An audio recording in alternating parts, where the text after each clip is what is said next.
धन्यवाद अध्यक्ष महोदय। अध्यक्ष महोदय, देश के अंदर 15 दिसंबर 1963 को पहला केंद्रीय विद्यालय स्कूल खोला गया देश के अंदर। उसके बाद आज तक देश के अंदर करीब 1253 स्कूल खोले गए हैं। बीते हुए 5 सालों की अगर मंत्री महोदय के जवाब के अनुसार बात करूं तो 48 स्कूल नए खुले, जिसमें से राजस्थान प्रदेश को मात्र 2 स्कूल मिले हैं। जिस स्पीड से स्कूल पिछले 56 साल में खुले, करीब 22 स्कूल प्रति साल खुलते गए और बीते हुए 5 साल में मात्र 2 स्कूल ही प्रति साल खुले। एक तो ये स्पीड बहुत ही कम हुई और जो गाइडलाइंस बनाई गई थी वो गाइडलाइंस 1963 के हिसाब से बनाई गई। आज का बदलता हुआ वक्त है और आप की सरकार अमृत सिटीज नाम की बड़े बड़े शहरों को विकसित कर रही है, जिनकी 1 लाख से ऊपर की पॉपुलेशन है। सर, मैं आपके मार्फत से मंत्री महोदय जानना चाहता हूं कि क्या सरकार अपनी नीति में परिवर्तन लाएगी और लाके ऐसे स्कूल्स जो 1 लाख से ऊपर की आबादी के स्कूल्स हैं, जो सिटीज हैं, जैसे मेरा ही लोकसभा क्षेत्र का सुजानगढ़ शहर है जिसकी 1 लाख से ऊपर की पॉपुलेशन है, क्या आप अपने नीति में परिवर्तन लाने के बाद में क्या इन ऐसे स्कूल, ऐसे शहरों में स्कूल खोलने का कोई प्रावधान रखते हो?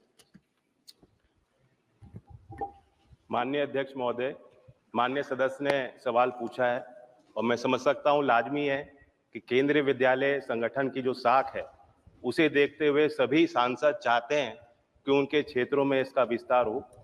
पूरे देश में 1253 केंद्रीय विद्यालय खुले हैं और 6 साल के दशक में चाहे एकेडमिक परफॉर्मेंस हो, किसी भी मानक को आप देखेंगे तो दूसरी संस्थाओं को सरपास कर रहा है। राजस्थान के संबंध में माननीय सदस्य ने सवाल पूछा है और सुजानगढ़ के संबंध में मुख्य सवाल में उन्होंने पूछा। सुजानगढ़ को लेकर अभी हमारे पास कोई प्रस्ताव नहीं पेश हुआ है और उसकी एक पुरानी प्रक्रिया है, जिस प्रक्रिया को, जिस नियम को हमें फॉलो करना पड़ता है। माननीय सदस्य। मंत्री महोदय, मैंने यही बात पूछी है कि क्या हम पॉलिसी को चेंज करने की कोशिश करेंगे, क्योंकि आज की तारीख में दूर दराज के अंदर जहाँ स्कूल है, आज मेरा केंद्रीय विद्यालय जहाँ चूरू में है उससे 150 किलोमीटर की दूरी पड़ती है सुजानगढ़ की, और हम चाहते हैं कि हर एक पॉइंट पे एटलीस्ट हम अमृत सिटीज को तो टारगेट करें जहां 1 लाख से ऊपर की पॉपुलेशन है, और सुजानगढ़ को भी आप इसमें प्रायोरिटी लेंगे। इसी तरह आपने जो भी अपने आंसर में बात बताई कि central institute of higher learning जो है उनके 12 स्कूल खोले गए पूरे देश भर के अंदर, जिसमें राजस्थान को एक भी स्कूल नहीं मिला।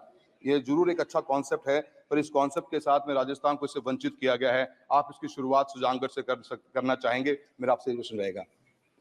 अध्यक्ष जी, जैसा मैंने अभी कहा, एक प्रक्रिया है और उस नीति के तहत केंद्रीय विद्यालय का निर्णय लिया जाता है। उसके कुछ मानक भी हैं। पहले तो हमें प्रस्ताव प्राप्त होना चाहिए, राज्य सरकार द्वारा होना चाहिए, गवर्नमेंट के मंत्रालय विभाग इसकी स्थापना कर सकते हैं। साथ साथ प्रोजेक्ट मोड में भी केंद्रीय विद्यालयों का निर्माण होता है। जो 12 केंद्रीय विद्यालय का जिक्र माननीय सदस्य कर रहे हैं वो प्रोजेक्ट मोड में भी हुए हैं। राजस्थान हमारी सरकार की प्राथमिकता रही है और आगे भी केंद्रीय विद्यालय संगठन की तरफ से वहाँ जो हमारी संस्थाएं हैं उनकी देखरेख को लेकर, उनके व्यवस्थाओं को लेकर हम निरंतर काम करते हैं। हमारी नीति में जो मुख्य प्रावधान है कि किस हिसाब से केंद्रीय विद्यालय स्थापित होगा, पहले तो प्रस्ताव आना चाहिए, जमीन आवंटित होनी चाहिए और टेम्परेरी अकोमोडेशन की सुविधा भी होनी चाहिए। उसके बाद ही हम आगे बढ़ सकते हैं। और केंद्रीय कर्मचारी भी होना चाहिए। जी।